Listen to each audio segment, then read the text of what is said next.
Hi students, आज हम एक वीडियो बनाने वाले हैं। मेरे साथ पीयूष है, विशाल है। पीयूष जो है हमारा सॉलिड वर्क्स का टीचर है, विशाल सीएनसी वीएमसी का है।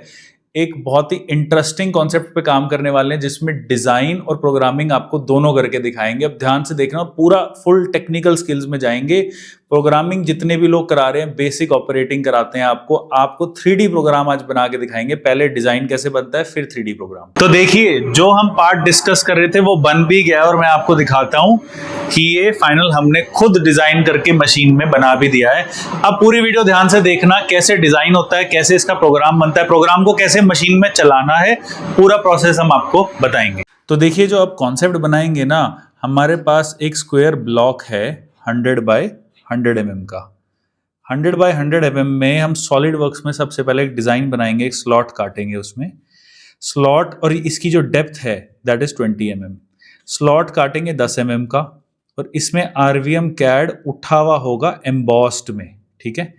और ये जो खाली एरिया है इसके अंदर भी हम हेक्सागोनल एक डिजाइन बनाएंगे, और ऐसे डिजाइन जो है वो पूरा कटेगा डेप्थ में। इसकी डेप्थ भी हम रखेंगे एटलीस्ट 10 mm, और ये जो वॉल्स है इसको हम थिकनेस दे देंगे, RVM CAD को भी थिकनेस दे देंगे।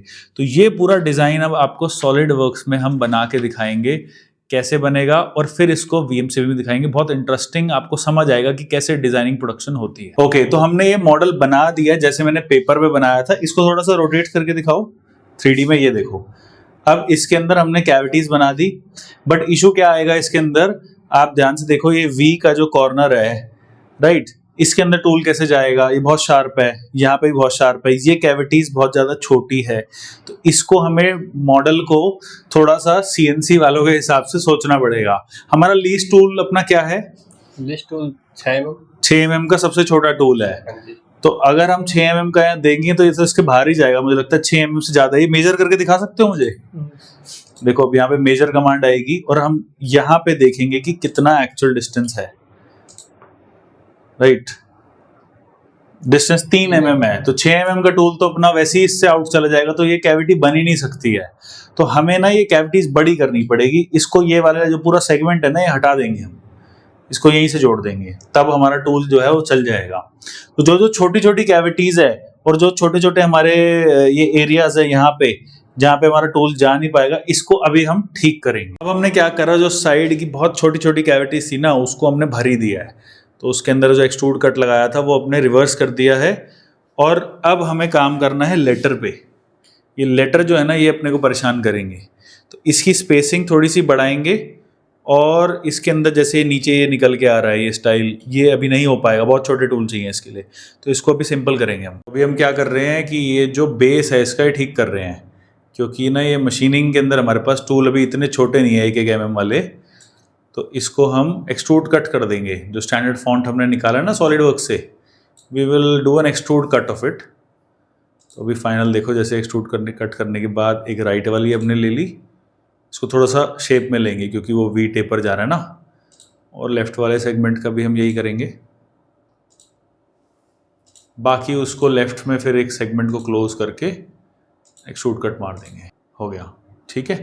तो अभी ऐसा पूरा इसको हम क्लीन करेंगे। तो अब ये मॉडल हमारा कुछ काफ़ी हद तक रेडी हो गया। इसको अब एक बार ज़रा रोटेट करके दिखाइए। हाँ, ऐसा दिखेगा ये VMC मशीन में काटने के बाद।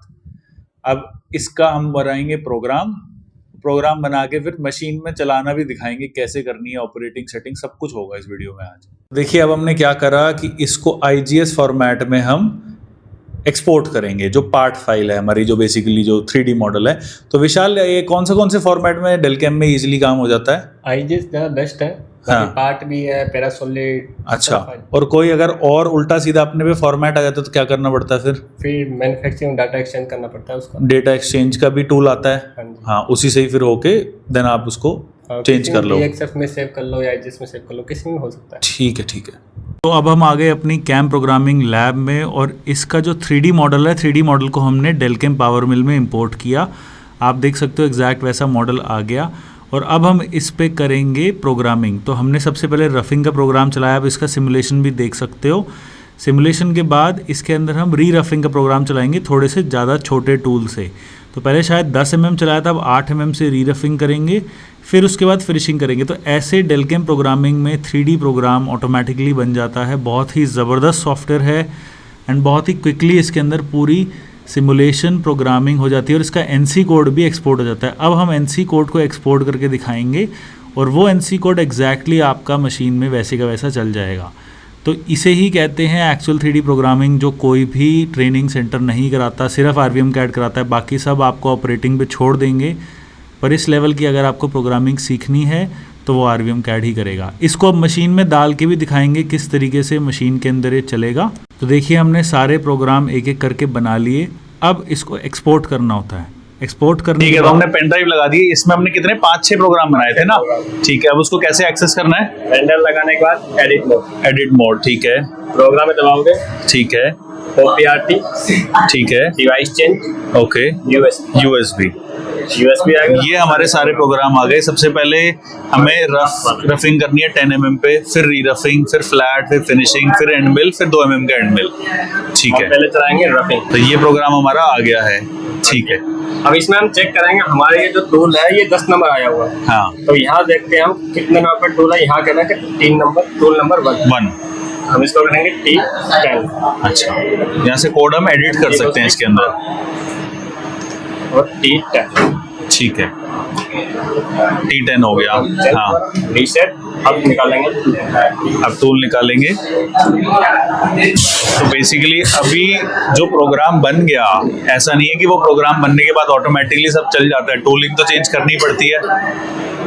अब हमें कितने का एंड मिल डाला है हमने? ये 10 का एंड मिल डाला है। ठीक है, अब लेंगे ऑफसेट।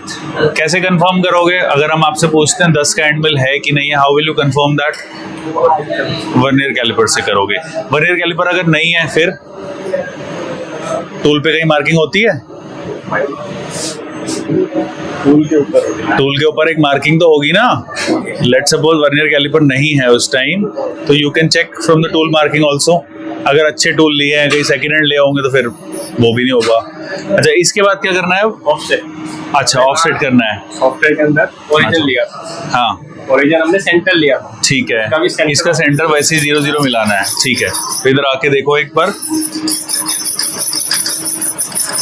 तो इसका हम ऑफसेट ले रहे हैं। अब ऑफसेटिंग प्रोसेस यूज किस लिए होता है? मशीन को बताना पड़ता है कि आपका हाँ। ओरिजिन कहाँ पे है। मशीन को बताना पड़ता है कि ओरिजिन कहाँ पे है। अच्छा। मशीन को नहीं पता है, तो मशीन को नहीं कहाँ पता। काम करना है। ओके, वो यहाँ पे भी काम कहाँ सेट किया है वो हमें देखना पड़ेगा। इसको बताना पड़ेगा हमारा पीस 0-0 कहाँ पे है इस पीस का। बेसिकली जो प्रोग्राम में हमने 0-0 रखा और जो मशीन में 0-0 हम रख रहे हैं वो मैच कराना है, राइट? ओके, अब हमारा टूल चल चुका है। एक साइड में कहीं एक टच करना। तो आपने टूल चलाया क्यों है अभी? ओरिजिन लेने के लिए प्रॉपर एक्यूरेसी। अच्छा, ठीक है, ठीक है। वहां पे देखो बिल्कुल ड्रिल जो है वो उसको टच कर रहा है, वो टच कर रहा है और यहाँ पे x का कोऑर्डिनेट जो है वो 111 है।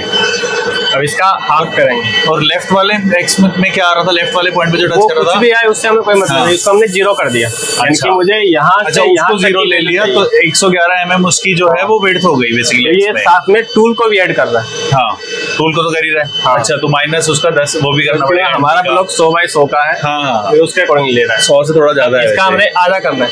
हाँ, हाफ। हाफ। या आप कैलकुलेट लेके कर लो, हाँ, या मशीन में खुद कर सकते हो आप। अच्छा, मतलब मुझे चाहिए 111.330 हाँ, divide by 2 shift divide by 2 shift enter. इसने कहा 55.665। समझ आया सबको? अभी इसको ऊपर उठाएंगे। अब वाई के लिए भी हमें यही करना पड़ेगा? हाँ जी। अच्छा, ठीक है, तो वाई के लिए भी फिर यही प्रोसेस करना है। तो सेटिंग इसी को ही कहते हैं जो अभी आप कर रहे हो। This is part of setting. तो सेटिंग क्या है फिर? सेटिंग इस पार्ट को सेट करना बस। तो VMC सेटर जो होता है वो यही करता है? बिल्कुल वही करता है, पार्ट को सेट करना। ये वाइस हमारी सीधी होनी चाहिए। अच्छा, अगर वाइस हल्की भी टेपर में हुई तो हमारा पार्ट भी टेपर में बनेगा। ओके, हाँ वो तो है ही। तो इसलिए मेन सेटिंग का ऑप्शन है ये, वाइस सीधी होनी चाहिए। अब इनसे वाई का ऑफसेट करवाएंगे। और बड़ा 100 में फीट बढ़ाओ ना, ये तो बहुत कम है। हाँ, और आगे ले जाओ, और आगे ले जाओ, उतना आगे। हाँ बस, अब नहीं चल रहा। धीरे फीड कम कर, फीड कम कर। आराम से आगे जाके आराम से, और थोड़ा बस अब बाई अब करो, सबसे कम पहले फीड कम करो, स्पीड कम कर ले। और कम। हाँ, तो एक बंदा वहां से देखो, उसको इनपुट दो कि कितना टच हो रहा है। स्लो स्लो अब स्लो, 10 माइक्रोन पे रखा ना, और स्लो, आराम से और स्लो। आवाज आ जाएगी तो उस पर रुक जाइए। अब ये तो बिल्कुल वाई से टच करने वाला है।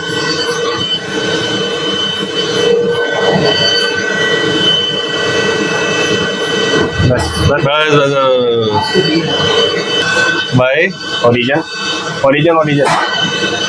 एग्जीक्यूट। वाई जीरो हो गया। दूसरा लड़का करेगा, तुम आओ अब दूसरे, अब वाई में हिस्सा लेके आओ, स्पीड बढ़ाओ। इसकी एक रील बना रहे हैं। Wait pause it. प्रोग्राम अब ये स्टार्ट होगा। खुद बताएगा कि आपका सेंटर सही है कि नहीं है। ये कह रहा है G0X0.0। ठीक है, वो वापस अब 0 पे आ जाएगा अपने हिसाब से, राइट। ये ऑटोमेटिकली यहाँ से फीड कंट्रोल हो रही है।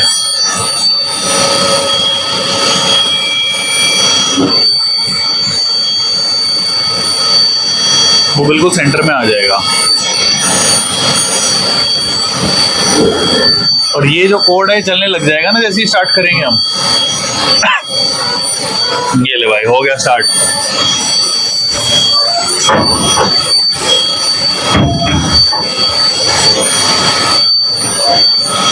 Right, machining start. अब ये कोड ऑटोमेटिकली चल रहा है ना, ऑटोमेटिक रन होगा। ठीक है। अब ये जो हमारा पहला 10 mm का रफिंग का प्रोग्राम है वो चला रहा है। और कितनी फीड है इसकी? 100%। 100 जो आपने प्रोग्राम में डाली होगी उसके हिसाब से उसके 100% पे चल रहा है, राइट। अच्छा, अगर ये मेरा क्वेश्चन है कि कूलेंट बहुत ज्यादा है, इसको कम करना है तो कम नहीं हो सकता। नहीं होता, ऐसे ही स्टैंडर्ड कुछ ज्यादा ही कूलेंट फेंक रहा है ये। तो ये रिसर्कुलेट भी होगा कूलेंट? हाँ, वो सेम चलता रहेगा। चलता जाता है ना। वो कब खत्म होगा? जब वो खुद उड़ेगा चलते चलते पार्क। क्या होगा? पार्क पे जब गर्म होगा, जैसे ही वाटर आपका उड़ेगा तभी वो खत्म होगा, नहीं तो खत्म नहीं होगा। नहीं, बट कूलेंट ये वापस रिसर्कुलेट हो जाता है ना। होता है। हमने देखो फाइनली पूरा अब बना लिया है। वैसे पूरा तो नहीं हुआ है।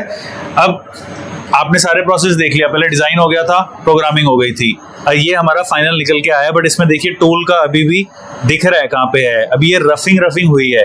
इसके बाद अब अपना बचता क्या क्या भाई? फिनिशिंग का प्रोसेस इसमें बचा हुआ है। रफिंग और री रफिंग का प्रोसेस हमारा कंप्लीट हो चुका है। कंप्लीट हो चुका है। इसमें फिनिशिंग करना है हमें। बस ये जो टूल का जो ये यहाँ पे दिख रहा है, हाँ, बॉल लॉस से सारा क्लियर आउट हो जाएगा। और हमने आपको एक रफिंग री रफिंग का प्रोग्राम पूरा बना के चला के दिखा दिया।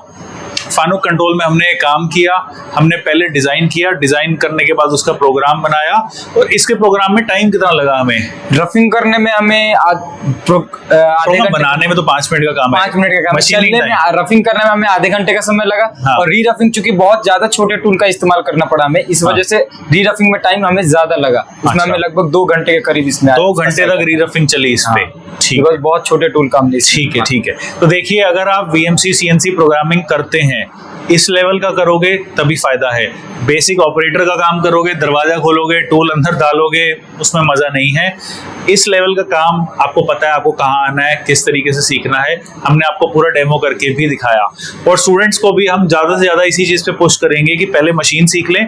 मशीन सीखने के बाद प्रोग्राम बनाएंगे। पावर मिल सॉफ्टवेयर में बहुत सारे सॉफ्टवेयर हैं और प्रॉपर हैंड्स ऑन प्रैक्टिस इसमें करेंगे। और कोई भी क्वेश्चन हो आपको, please feel free to contact us anytime और comments कभी हम इसमें reply करेंगे। Thank you so much.